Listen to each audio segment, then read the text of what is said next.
Ask Regan about Malfunkshun. He loves those questions.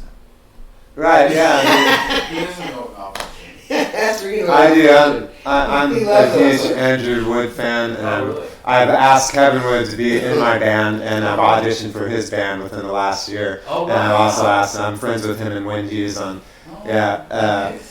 I'm a pretty big Andrew fan, but I didn't get to meet him because my band moved here in '91, so you know what I mean. It was, and we weren't into grunge; we were into Right. Blaine Cook. You know, Different. yeah. My band was called Induced Vomit, and we moved here in '91, and we were a splatter band. We listened to Cryptic Slaughter, DRI, and The Accused were what we were Do you know passionate. that splatter rock came from love rock? Wow. Because we all lived together. And Blaine and I couldn't have been closer, and Andy and I couldn't have been closer. So there was this. I was this weird transversion zone in that, but that we were love rock long before splatter rock, and then as Malfunkshun moved off of Bainbridge into Seattle, and we moved in with Blaine. Blaine's mom had some real estate in West Seattle. And I used to always sleep at the gas chamber for years when I was a kid. Like growing up, Blaine always gave me a place to crash because I was from Bainbridge at that time. I'm really from Seattle, but I moved to Bainbridge. Long story, but so Blaine always gave me a place to crash, and he was my buddy. Right. And then I was in a band with Andy this whole time. So finally, Andy and I, we get out of high school and we go to move to the city, big city, back where we've been playing shows in town for years at that point. But we go in and, not a lot because it was fewer in the early 80s, but, playing the showbox and stuff. Right. And, opening for Discharge. Is that place still around, the showbox? So, but I digress. So I'm trying to figure out So how was from Malfunkshun Yeah. to The Deception? So you used to jam. So wow, what a tangled web of. Oh, so we were talking about Blaine. Blaine. Yeah. Yeah. Blaine, he gave me Blaine- a crash. Yeah. I was in this band called Megabrains, and Andy and I Love Andy rock. asked me to join in Malfunkshun. I was in Malfunkshun, and then we had Love Rock was this thing we called it, and we were 323 because 666 was so big. Right. And then we moved in with Blaine's mom's place in West Seattle, and then they were like splatter rock. I swear it was like this flip of the coin. Right. It was two sides of the same coin, but I always thought that was really funny that there's love rock and splatter rock. I mean, seriously, it's like the same house. It's just like one house. And so, the Accused, and this is the original Accused, and then Malfunkshun, we all played in the basement of this house. I miss you. Yeah. So then the other person that I'm always begging to be in my band is Greg Gilmore. You're reading my yeah. shit. Man, there's something about Greg Gilmore that He's just. the greatest. Every picture I've ever seen him, every time I've ever seen him, heard him play the drums, just something about him just resonates with me. And then that's I know, dude. 10 So, she's such a good 10-minute warning. When he was in 10 in the morning, I was a young teenager and I worshipped him, and I used to fall around trying to help him move drums in and out of shows because I was super tight with Blaine.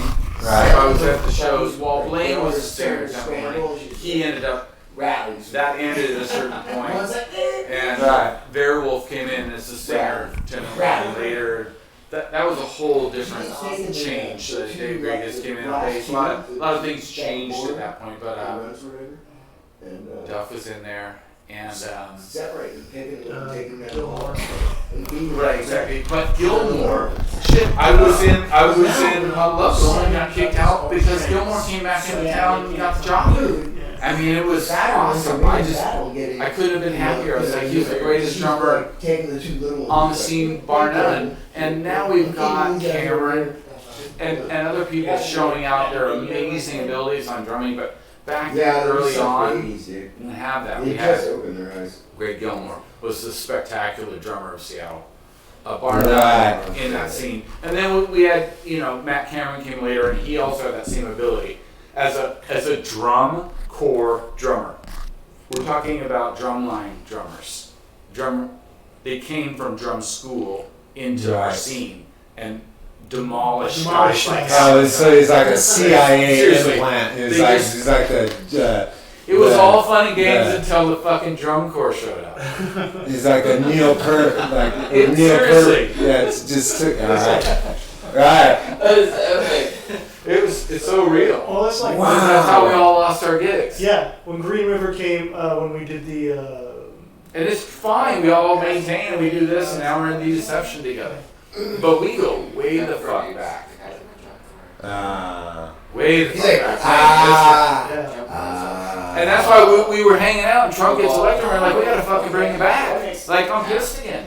It made you happy that you were pissed. Yeah. And it's been super fun. I didn't think it would turn into this. I thought it was gonna be a lark. And I was like, I'll play guitar, you play guitar, we'll switch drum and guitar. And then he showed me what he could do, and I was like, fuck me. I'm not playing guitar. You play guitar. I can't play guitar at all. He can play guitar. So I just stayed on drums.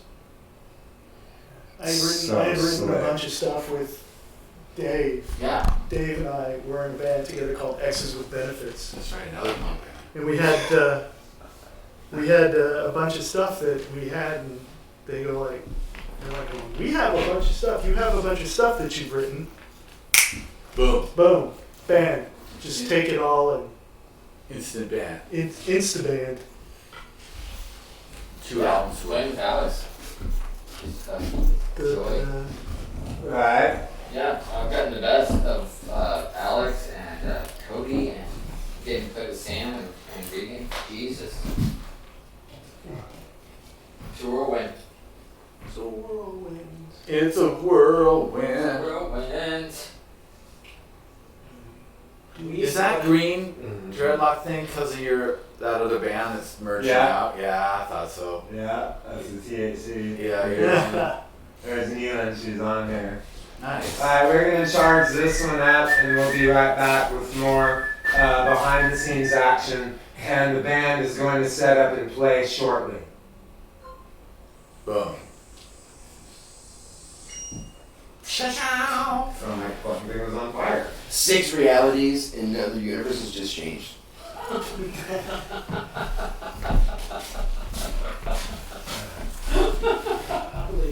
I would totally believe that. Right, so here's someone's $5. Nice. Oh, he's already. That's Just grows right out of him. yeah. That's probably the $5 He's a money tree. Drink. Right. Take it. It's for the pizza. It's for the pizza. Exactly. It's for the So that was great. So, pizza. so then, wow, what a trip. So Blaine Yes. is going to be on Billy Bolt's Thrash Zone Monday. Right here?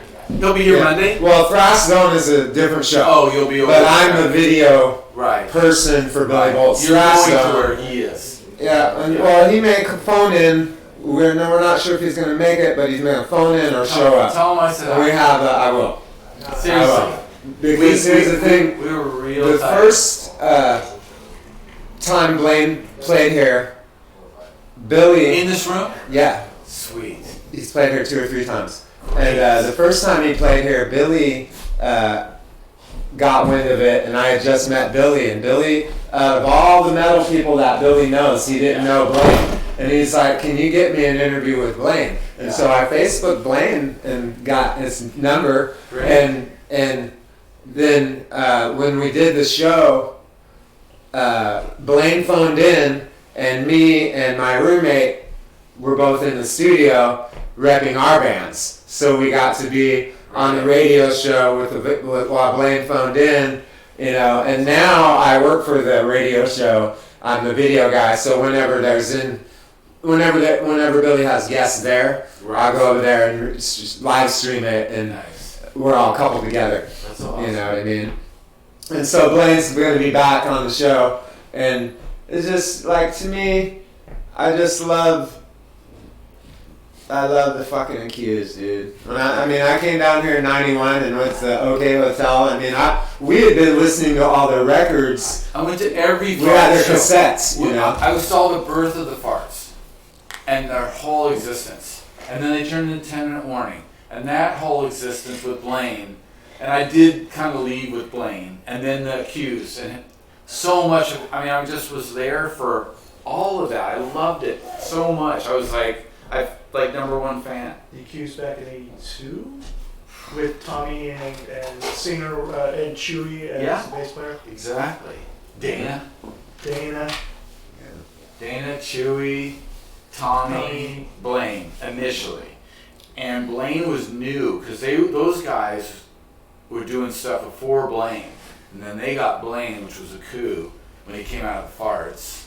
Oh, no, sorry. He was in 10-Minute Warning for a minute, and then he came out of that. And they got Werewolf in there, which was like, what the fuck was that? That was weird, I thought. It became too...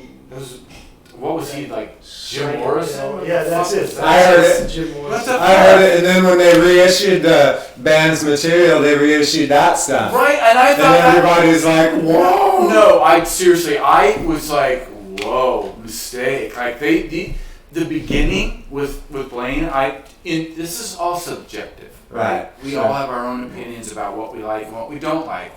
But for me, being there literally at every fucking show, there is that early 10-Minute Warning shit when it first popped, coming out of the Farts, and all of us, it's like same thing happened with when Lovebone and Green River ditched us. All of a sudden they had fucking sharp ass drummers, like all of a sudden everything was super crisp, and like Farts were great with Loud. Loud was great. I love Loud. Fart, the drummer, great, love him. But all of a sudden transitions into Greg Gilmore, and we're like, holy shit, what is this?